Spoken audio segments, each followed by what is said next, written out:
जिन भाइयों का जिन बहनों का एग्जाम 30 और 31 अगस्त का है, ये वीडियो मैं उनके लिए बना रहा हूँ। तो चलिए थोड़ा 30 और 31 की शिफ्ट के लिए थोड़ा बात कर लेते हैं।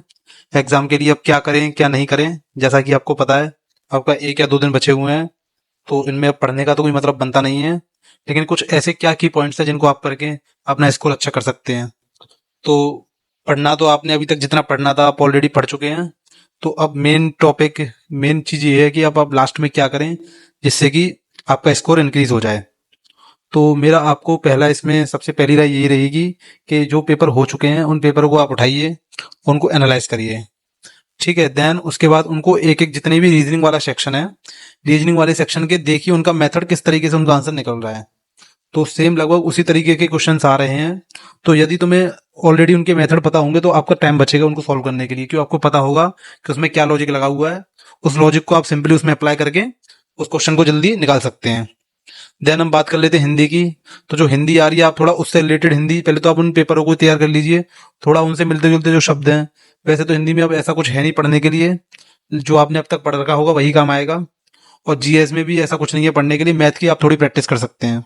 एक रीजनिंग और मैथ, दो ऐसे सब्जेक्ट हैं जिनकी आप क्वेश्चन के अकॉर्डिंग प्रैक्टिस कर सकते हैं, क्योंकि पैटर्न तो सेम ही रहेगा। बहुत लोगों का ये डाउट है कि पैटर्न चेंज हो जाएगा, जबकि ऐसा कुछ नहीं होगा। जब 3 शिफ्ट में पैटर्न चेंज नहीं हुआ है तो उनके लिए पैटर्न क्यों चेंज करेंगे। उनके लिए भी कोई पैटर्न चेंज नहीं होना है। जो पैटर्न उनका आ रखा है ऑलरेडी वही पैटर्न आएगा, किसी के लिए कोई पैटर्न चेंज नहीं होना है। तो इसका पहला पॉइंट तो यही हो सकता है कि आप एग्जाम एनालाइज करें।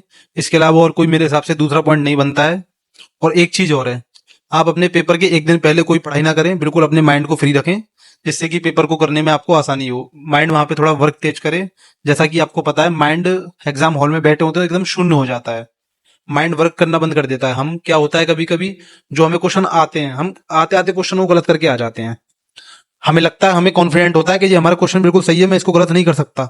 लेकिन फिर भी हम उसको हड़बड़ी में या जल्दबाजी में उसको हम गलत करके आ जाते हैं। या तो वो ओएमआर भरने में गलत हो जाता है, या हम उसको कभी कभी पेपर पे सॉल्व करके रख लेते हैं, लेकिन हम उस पर टिक नहीं लगा पाते हैं। तो जब लास्ट में हम ओएमआर फिल करते हैं तो उसमें हमसे गलती हो जाती है, या हमारा ओएमआर छूट जाता है भरने के लिए। तो इन सारी चीजों को अवॉइड करने के लिए आपको पहले जैसा पेपर आ चुका है उसको थोड़ा प्रैक्टिस कर लीजिए, उसमें जिस तरीके जो लॉजिक लगे हुए हैं, और कोई भी किसी तरीके की मिस्टेक ना हो। मैं अपना एग्जाम दे गया हूं, मुझसे मिस्टेक हो चुकी है, इसीलिए आप भी मिस्टेक ना करें। ऐसी और इन्फॉर्मेटिव वीडियोस के लिए मुझसे जुड़े रहें।